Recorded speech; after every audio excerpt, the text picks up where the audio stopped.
O Museu Brasileiro da Escultura e da Ecologia foi construído em 1987. Foi projetado por Paulo Mendes da Rocha, juntamente com o paisagista Burle Marx, que projetou o jardim.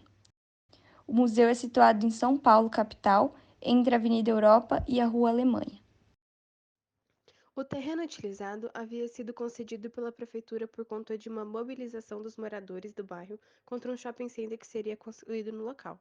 A ideia inicial para o terreno era uma praça, mas depois o projeto deveria ter um jardim, uma sombra que funcionaria como abrigo em tempos chuvosos e um teatro ao ar livre rebaixado ao recinto. O MUBI tem um conceito interessante, sua arquitetura é referente ao brutalismo da segunda metade do século XX, um movimento anticlássico onde as características são os materiais e a estrutura expostos de modo cru. Além disso, a presença de um território maior ou equiparável do espaço público em contraste com o espaço privado, a ausência de portas para a representação da continuidade que o local oferece, conectando livremente o interno com o externo, assim como todos os cômodos, significam essa liberdade que o autor queria passar.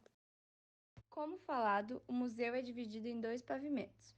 No mais baixo, há uma praça, enquanto no mais alto, um espelho d'água. Em seu subsolo, há grandes e espaçosos salões iluminados por aberturas laterais e zenitais. Tudo é interligado e não há nada que atrapalhe a circulação, possibilitando que cada um crie sua própria rota.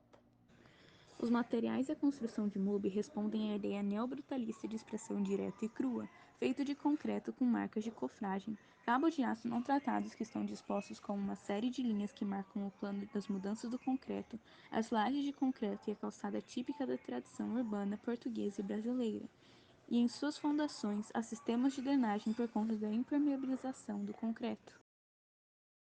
A viga foi pensada como referência para a presença do museu ali, como escala de medida para os arredores, juntamente com os pavimentos e subsolo do museu, um abrigo em tempos de chuva e um eixo de circulação na cidade. Sua sombra também acentuaria as irregularidades geométricas do edifício. Ela foi a primeira coisa a ser construída, representando também um conceito histórico de um sinal de início de um fundamento. Ela também deveria contrastar com a angulação da esquina, já que ela faria um ângulo de 90 graus com a Avenida Europa. Tanto a construção da viga quanto o restante do edifício também respeitaram o relevo natural do terreno. Sua estrutura foi pensada para que ela se sustentasse, embora não podendo aguentar muito peso, e que não entortasse com o passar dos anos, sendo oca por dentro e sustentada por cabos de aço entortados em ângulos calculados para isso. No subsolo há uma grande parede com a medida exata do comprimento da viga referente a ela. As instalações tradicionais estão localizadas no subsolo e se dividem como anfiteatro, salão de exibição, pátios, café, restaurante, ateliês, escritórios, entre outros, além da estrutura seguir uma continuidade proporcionada por rampas e luz natural. A edificação é composta por formas regulares, sendo a maior o grande prisma apoiado sobre os dois planos, porém também é composta por formas irregulares.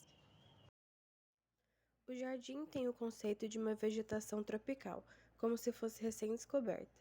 O estudo sobre isso foi acerca do jardim americano, explorando também a história indígena, a fase pré-colombiana, o jardim imperial e então o jardim republicano. Ele foi pensado de forma a chamar a atenção das pessoas para o ambiente e, consequentemente, para algumas das estátuas e apresentações artísticas expostas no exterior do museu.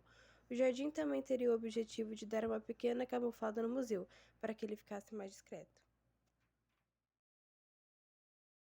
A iluminação agregada viga não é posta de maneira uniforme para que a iluminação tenha um efeito muito mais bonito e diferenciado. Há somente mais uma iluminação no museu, com exceção das que estão na viga, que há de um poste alto onde há um conjunto de refletores com o objetivo de iluminar várias regiões do MUBI. As esculturas expostas seriam tanto de peças já existentes pela cidade, trazidas para lá, com a intenção também de evidenciar as também já existentes, mas que não seriam trazidas, quanto outras obras significativas inspiradas em fatos e pessoas históricas. A ideia do museu era que ele fosse isento de grades por conta de toda a liberdade presente no seu conceito, porém, por conta de danos ao patrimônio público, elas foram colocadas. Analisando a obra, é possível identificar todos os componentes da tríade vitruviana, a firmitas, a utilitas e a venustas.